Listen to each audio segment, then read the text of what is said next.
All right, so we're diving into some seriously creepy stuff today. Oh, yeah. We're talking about The Exorcist. Okay. You know the book. Right. We've got some excerpts here. Okay, cool. And let me tell you, Uh-huh. they are downright terrifying. Yeah. I mean, we're talking about demonic possession, Oh, ancient evil, Uh-huh. and like a mother battling Yeah. for her daughter's soul. Mm-hmm. I mean, get ready. Yeah. Things are going to get Okay. pretty dark. Yeah. You know, Mhm. one thing that really struck me Yeah. was the contrast Mm-hmm. between these two totally different worlds. Yeah.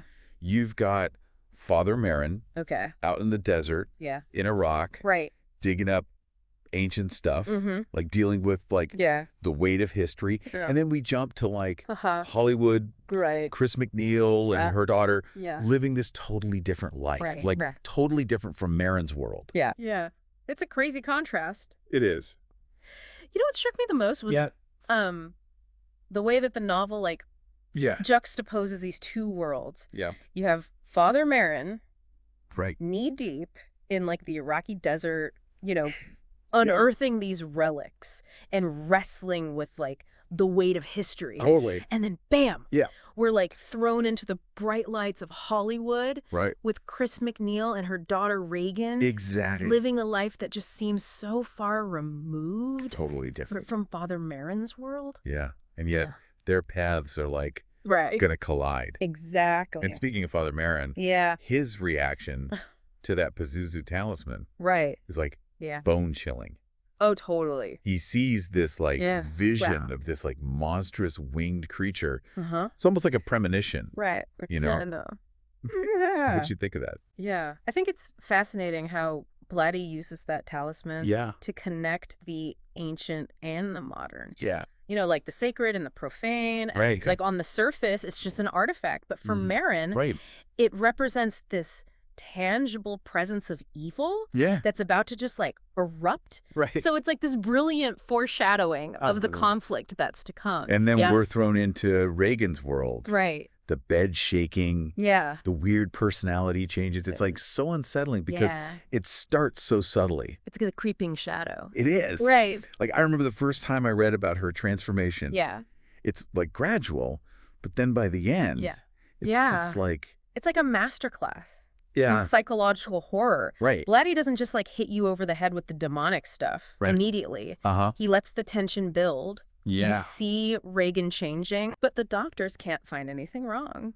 There's no explanation. There's no physical explanation. Yeah. It's terrifying. Yeah. Because there's no rational explanation for it. Exactly. Right. It's like Yeah.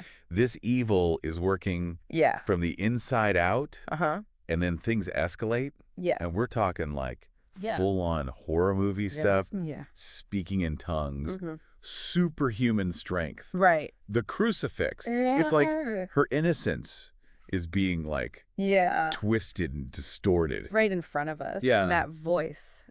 Oh, yeah. So chilling. Because it's coming from this young girl, Right. but the words are ancient Yeah. and full of like malice Right. and hatred. And Yeah. like the way Blatty described it, you Yeah. can just hear it Right. echoing in your head. Totally. Even after you finish the book. It's like he's forcing us to confront Yeah. the possibility of like Yeah. pure evil. Pure evil. Right. Yeah. And then we have Father Karras Yeah. struggling with his own Right. crisis of faith. Yeah. While he's trying to help Reagan. Yeah. I think his journey is so relatable. Oh, totally. Because, Yeah. I mean, we all grapple with doubt. Mm-hmm. Even, Yeah. those of us who are like Yeah. deeply religious. Karras represents that like internal struggle Yeah. that we all face, Yeah. this Yeah. clash between like logic and faith, Right. reason, and the unknown. Right. He's a psychologist and a priest. Right. So he's trained to look for rational explanations. Totally. But what happens when you encounter something Yeah. that defies all logic? Exactly. That's where his faith is really tested. And then, of course, Father Marin arrives, Yeah. the veteran exorcist, Right. ready to like go head to head Yeah. with this demonic force. That scene where the two priests are standing over Reagan, Uh-huh. reciting the Roman ritual. Right.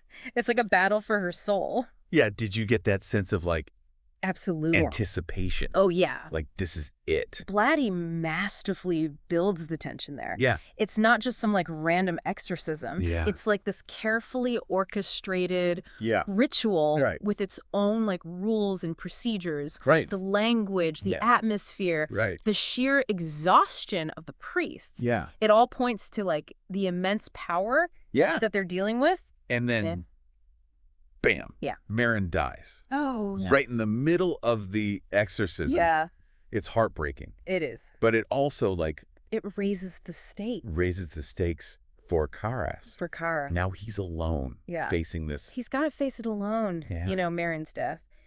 It's a powerful reminder of the personal cost Yes. of this kind of like spiritual warfare. Yeah. It underscores that even the most devout Right. can falter Yeah. when they're faced with true evil. Yeah.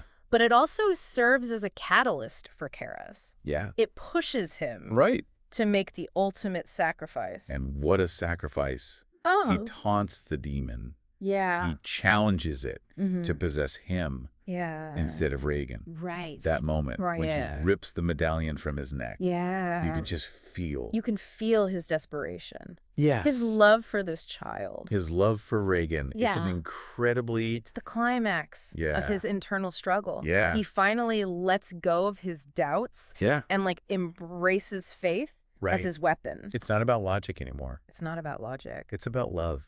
It's about selfless love. Yeah. And he transcends his own humanity Right. in that moment. And then finally, Peace. Peace. Regan is healed. She's innocent again. That image of her kissing Father Dyer on the cheek, Yeah, it's like this breath of fresh air it is. after all that darkness. Right. But the story doesn't end there. But it doesn't end there. Fix it. No, the impact lingers. Yeah. Father Dyer Yeah. receiving Karas's medallion, Yeah. standing on those steps. Yeah. It's just this subtle Yeah. but powerful reminder. With the sacrifice that was made. It leaves you with this sense of awe.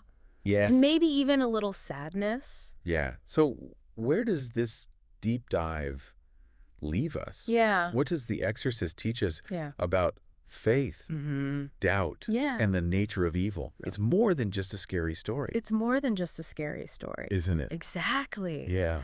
It forces us to confront our own beliefs, our own fears. Yeah. It asks us, Yeah. how far would we go Yeah. to protect the people we love? Right. What sacrifices are we willing to make? Exactly. And those are questions that stay with you long after you finish the book. Yeah. And here's something else Okay. to think about. Mm-hmm. The Exorcist came out Yeah. decades ago. Right. Do you think its themes Mhm. still resonate with us today? Yeah. Or has our perception of good versus evil Right. changed in like the 21st century? Mm-hmm. Something to chew on. Yeah. Maybe with a nightlight on. Yeah. Thanks for joining us for this deep dive. It was great. Till next time. Thank you for joining CMF Conspiracies podcast. If you have a conspiracy you wish for us to deep dive into, please send your topic to our email address or leave it in the comments.